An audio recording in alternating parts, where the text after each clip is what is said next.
Look at our reality and we see what that goes on in the world. It's, I think you cannot restore your faith more than we did yesterday night. For several hours, the people in Israel,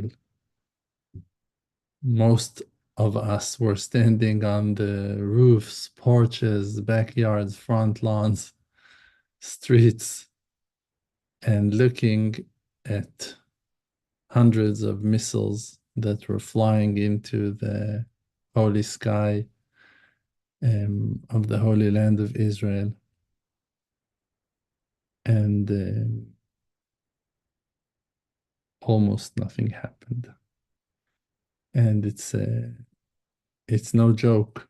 It's impossible for us to understand how huge is that wonder that the maker of the universe is dressing himself into technology and into air force and into soldiers and into very sophisticated systems that are working like to protect the people of Israel and the Holy Land of Israel from haters that are willing to sabotage, to plant fear, to destroy, to ruin. Over 300 missiles that were flying for hours, like powerful missiles that were flying high and with a lot of explosive in them, like weapon and dangerous stuff. And three Arab people died in Jordan because of a falling missile that fell on the way. And one Bedouin kid, also Arab, uh, died here in Israel, in the southern part of Israel. We don't want no one to die. And we also didn't shoot those missiles. But to think that out of 360 or something like that, missiles and rockets that were shot, four Arabs died. I think that everyone should take a lesson and understand, don't mess with the children of Israel. It's like you're making a mistake because the maker of the world, he chose us. It's like you can hate me for saying that. Okay, like people hated us for generations for being who we are, but you can hate the giraffe for being a giraffe, and you can hate the zebra for being the zebra, and hate the lion for being the lion. Like you just make a fool out of yourself, hating the animals for being who they are, and hating the nations for being who they are. Like every one of the nations, they have a role, they have a power, they have a position, they have wisdom, they have knowledge, they have tradition, and they're carrying it to the next generation. And it goes all the way. It goes all the way to infinity. It's we are the ones that received the Torah, the Bible from Hashem, and the oral Torah from Hashem. And we know it, we understand it, and no one else can share it. Now you can say, "Oh, I don't want it." Okay, no problem. You can deny it, you can reject it, you can like just stay away from it. It's your choice. We're not pushing it, but no one else comprehend it. No one else is cherishing it. No one else is keeping it. Even Christians that claim to believe in the first testament, in our Torah, in our Bible, they're not following the Bible as the Bible was given. They're following based on their interpretations, based on their modern developing culture, based on their faith in Jesus or so, on the New Testament that we deny, that we don't even accept as holy scripts. Now, again, it means that there is a huge contradiction between the second to the first. So basically, by accepting the second, you're denying the first. So also Christians that believes in the Torah, they don't have the key to open that amazing treasure box and pull out diamonds and pull out great wisdom from it, because that knowledge was given to the sages. And the sages, they wrote the Mishnah, they wrote the Gemara, they wrote the Zohar Kadosh, the Midrashim. If you don't have access to all that knowledge, to all that Hebrew knowledge, you can claim, yeah, we're Israelites, we're the new Israelis, we're the old Israelis, we're the black Hebrews, we're the white Hebrews, we're the yellow Hebrews, like you, whatever you want to say, like, yeah, no problem, like claim. Everyone can claim whatever he wants. The Romans claim to be the supreme nation, and the Germans, the Nazis claim to be the supreme nation. Everyone can claim. Also, the United States of America today claim to be the promised land, the best country in the world. Like, come on, you're rock bottom. Like you hit rock bottom ages ago. Like you're like the worst. What's going on? It's like horrible. European, like so full of culture and wisdom. It's like Gaza.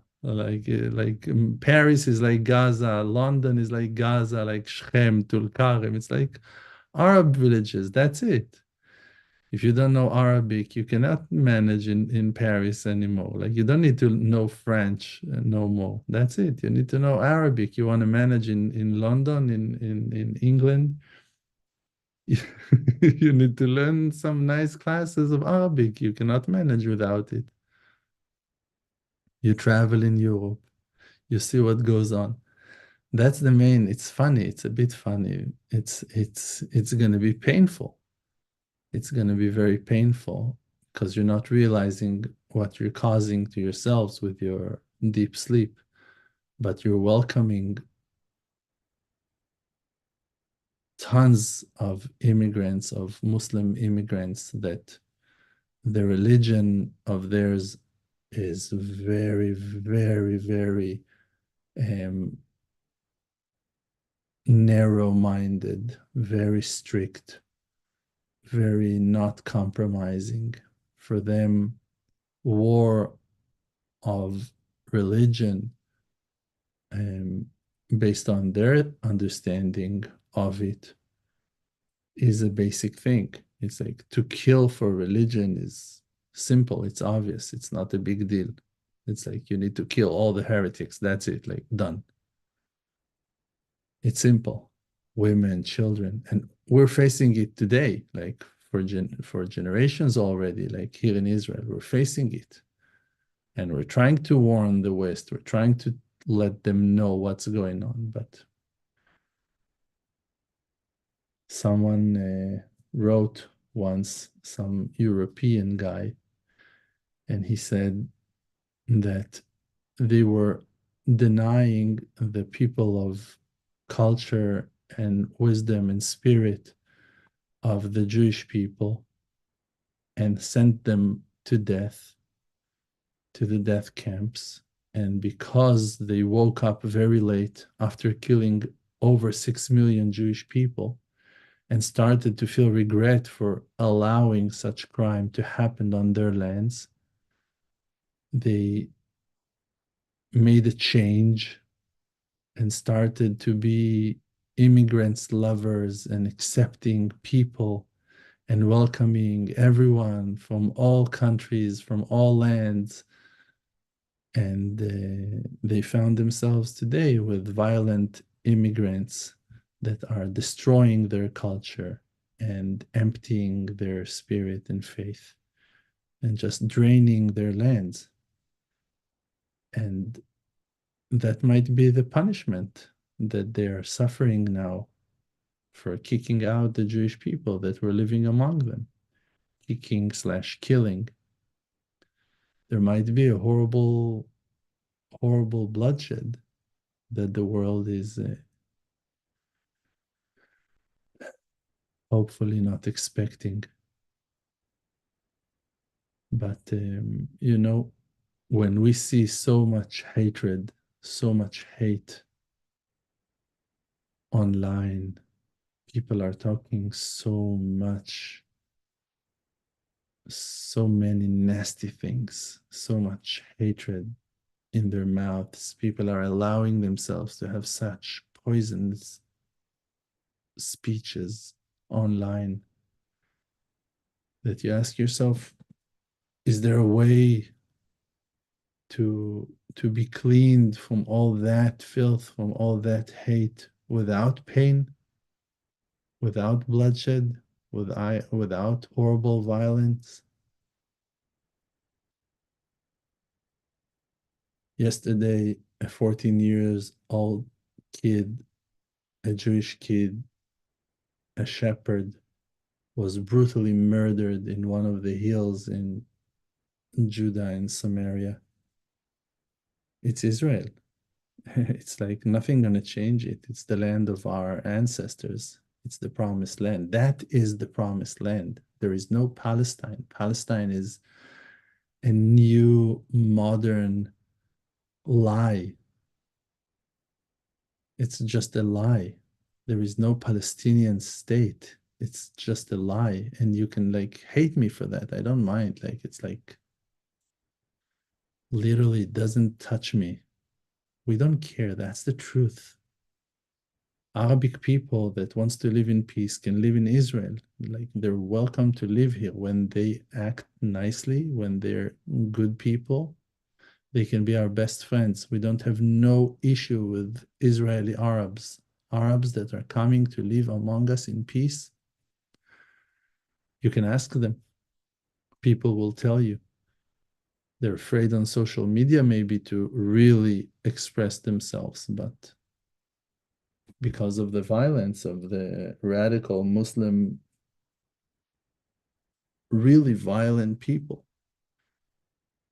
But the ones who are claiming for nationality, for Palestinian nation, it's like every group of immigrants can claim for nationality now. And to claim and to demand a state. In the middle of New York, they want to have a state. And in the middle of London, they will want to have a state over there. It's like, that's exactly what they do. They're coming to new places, they immigrant to those places, and they are consuming the good and emptying the bowl and bringing poison into those places. And they try to take over with their violent speeches, learning and being assisted by those amazing left-wing European, wise, super intelligent and modern gay supporters that does not understand carving their own graves, not realizing what damage, severe damage they're causing to their nations, to their countries, to their people. So, or that they do not care, or that they're too stupid to realize, or that it's a plan, or that all three answers are right. But in the end of the day, what that matters is that Hashem Yitbarach, He gave us the Torah. and he wants us to share the wisdom with the world. And one of the wonders that we saw when the people of Israel came out of Egypt was that we went for 40 years in the desert, surrounded by the clouds of honor of Hashem. There was a cloud surrounding us in the desert, protecting us from rockets, from missiles, from arrows, from stones that were thrown and shot at us. And the cloud was picking them and shooting it back towards our enemies. And you can see it in the Bible. Like, you don't need me to teach you that. It's in the Bible. Those were the clouds of honor. Now, today, Hashem is definitely hiding his face from us to be more unseen, that wonders and miracles will be hidden. But it is not that he's not here. It's just that it's harder to see him. You need more faith to see him. So the maker of the world created those curtains to block his sight, his power, but he's remaining in his own good nature of protecting us. So Iran, a state that announced to the whole world of how dangerous they are, the most dangerous Muslim radical state in the world, with the most radical leaders destroying their own people when they want for not wearing the hijab, killing women in the streets for their radical religion, for not covering their heads. And they will show the Zionist enemy, the Jewish people, the enemies of the world, what is a lesson, and they now gonna be involved, and they now gonna attack, and they now gonna shoot 360 missiles and killing 4 Arabs on the way. Like that's what you're able to do. Like that's what you're doing. And also that is only because from some silly reasons, our army and our people are not really fighting back. We did not fight back, and we're also not starting anything.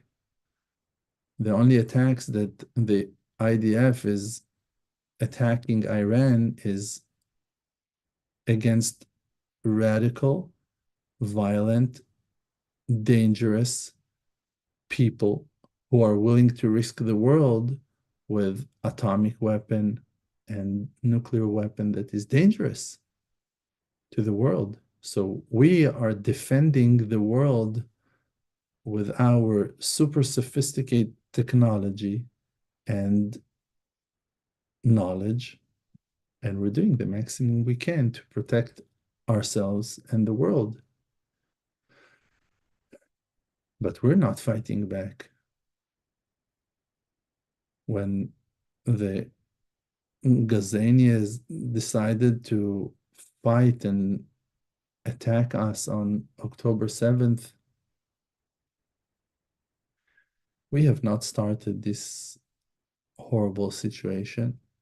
They were left alone for many years after we took our people from that Gaza Strip, from Gush Katif area, against the will of the settlers. The settlers wanted to live in the whole land of Israel, and Gaza is part of our country, and it will come back to us. And not only Gaza, the Jordanians and the Syrians and the Lebanese, many will wake up soon to realize that they lost lands that were not belongs to them, even if they think it belongs to them. When Moshe explained the Maker's will and explained which part of the globe will be given to the people of Israel, the map was larger. The complete Eretz Israel Hashlema, is way larger than what we received from the United Nations cult in 1948. We said thank you for realizing your mistake, hating us and blaming us to be cockroaches until now, rats that are spreading diseases in the world. Okay. So we said thank you. We were quiet. We accepted in a humble Jewish way. But we knew that there is still hope and that here is another evidence for that, that we are on our way home. But in the time of complete redemption, there will be no power in no leech to stay in the promised land unless he is from the tribes of Israel. No foreign will be able to hold on to the purity and holiness of the Holy Land. The land will vomit and puke. All the haters, all the enemies, all the dark, hating, negative souls will be rejected, thrown out from the land. Where to? To the bottom,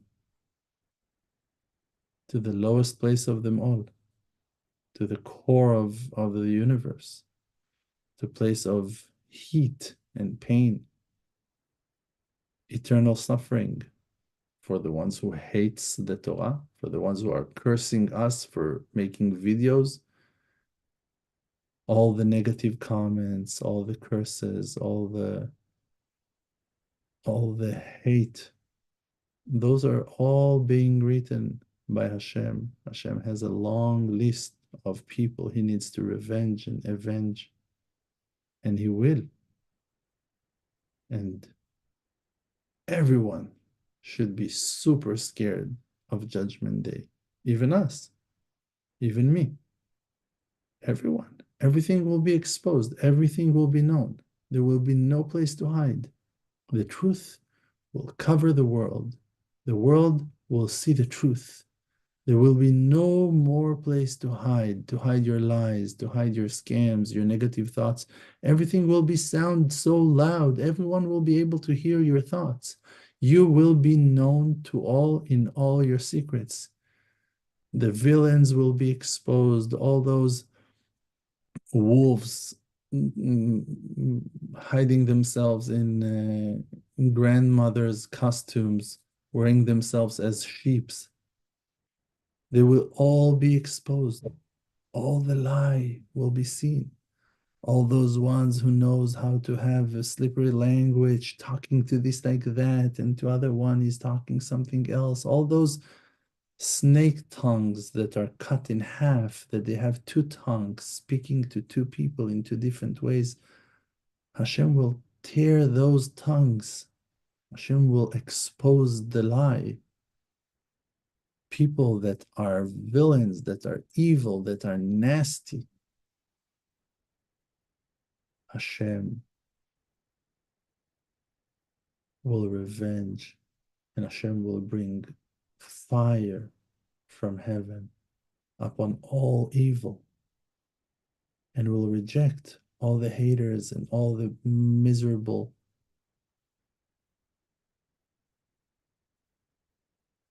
awful people from the Holy Land of Israel. This is reality.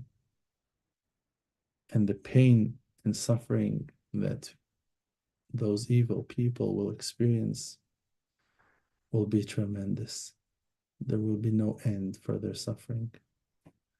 And until then, we need to strengthen ourselves and to spread the light of Hashem, and not to be afraid of no one, and not to let their negativity to